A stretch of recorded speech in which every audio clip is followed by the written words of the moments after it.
What's going on, guys? Angel Ross here. Thank you guys for tuning in. Today we're going to be doing a faded beard tutorial.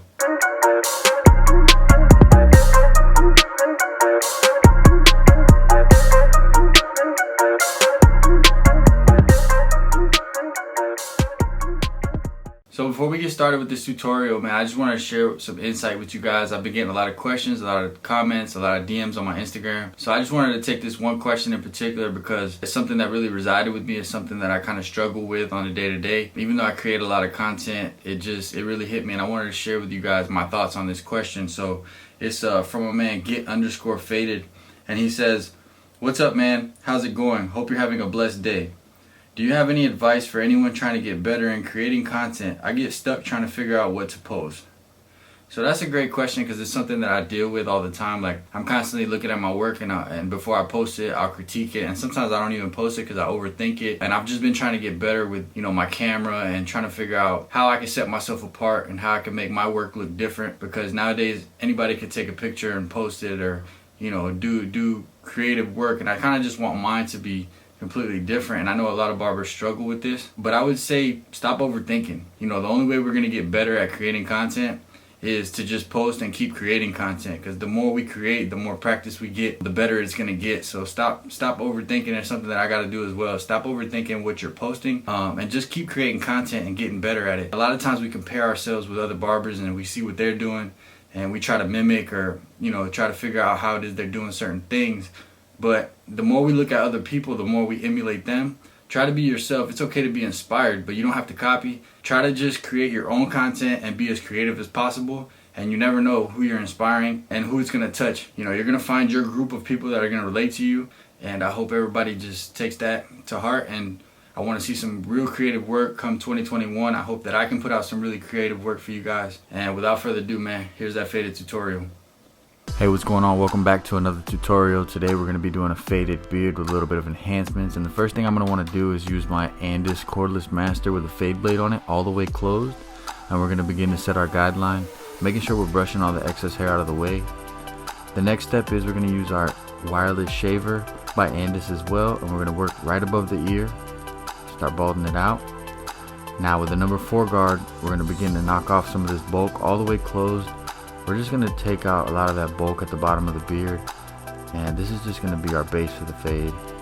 Now we're going to go with the number 3 guard all the way open, because that is the next guard after a 4 guard closed, and we're going to begin working that line out, closing the guard just a little bit and then moving our way up about 1 centimeter each time.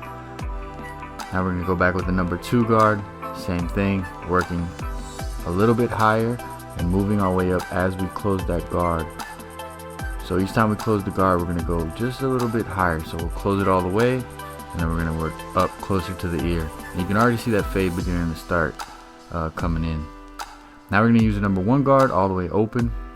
And now we're going to begin to start stretching that skin out with our other hand, just to give us more space to work with, because it starts to get a little tighter the higher you work your way up. So you want to give yourself as much space as possible. And if you see me coming underneath the line that I just left off at, I'm kind of freehanding. This will come with time and technique. Just learning your fades and being able to have that barber eyes is really going to help. So practice as much as possible. With this next step, I'm using a master fade blade. I'm just going ahead and just adding some detail to the fade. I'm going to close it a little bit and just work out that line all the way. Now we're going to go with our T outliners by Andis as well, cordless.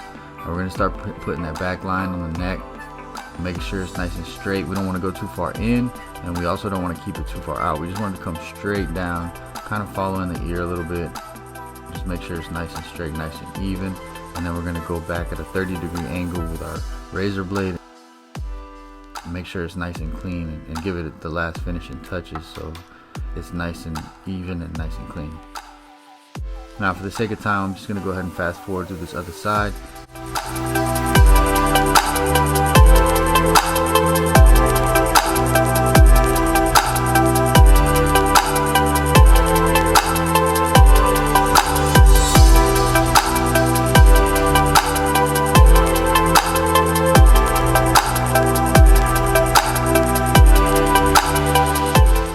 Now using a number 1 guard on the cordless master, I'm going to start to knock the mustache down, making it nice and even. And then I'm also going to use that guard to freehand the beard, knocking off some of those straggly hairs.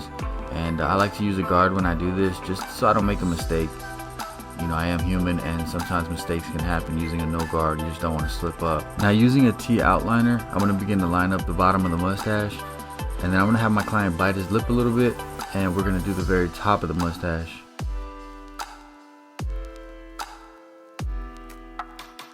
After that, we're going to use a Andis lather. I love this shaving cream because it's nice and warm, and it just gives it just a great service for your client. You know, my clients really love the relaxing feeling of the hot towel with the hot lather, and it also helps me shave really well. So I just love this product by Andis. Now I'm going to start putting a line on top of the beard, and I'm going to use my blade at a 30-degree angle. I'm stretching that skin out, and I'm just being very careful. Using a kiss brush, we're going to start to add our enhancements, and the first thing we're going to do is we're going to start to put that line, just that line right on top. Make sure it's nice and straight, and make sure you're following right where you left off with the razor, not overlapping it. And then we're going to go back and fill in the backside, and we're going to brush it in with our Andis brush, and you see how it blends in really nicely. You don't want to add too much color just because of skin complexion. You can judge by the client's skin complexion, and that comes with practice and just manipulating your color. You see I didn't go back and dip and add any more color to my brush because I didn't want the mustache to be super dark, so I just lightly tap the mustache, and then I go back and fill in everything else that needs to be filled in. Now when you're brushing that color in, sometimes the Andis brush can carry over the color, so you're going to want to go back with your razor blade and just kind of hit the skin a little bit just to make sure it didn't overlap at all. So there you guys have it, another faded beard tutorial. I hope you guys took something from this video. If you enjoyed this video, please hit that thumbs up button, ring that bell. I appreciate you guys again for tuning in. Thank you guys. If you haven't already subscribed, please do so. I got more content coming out soon. Leave comments below, give me any suggestions, and I appreciate you guys, man. I will catch you guys on the next one.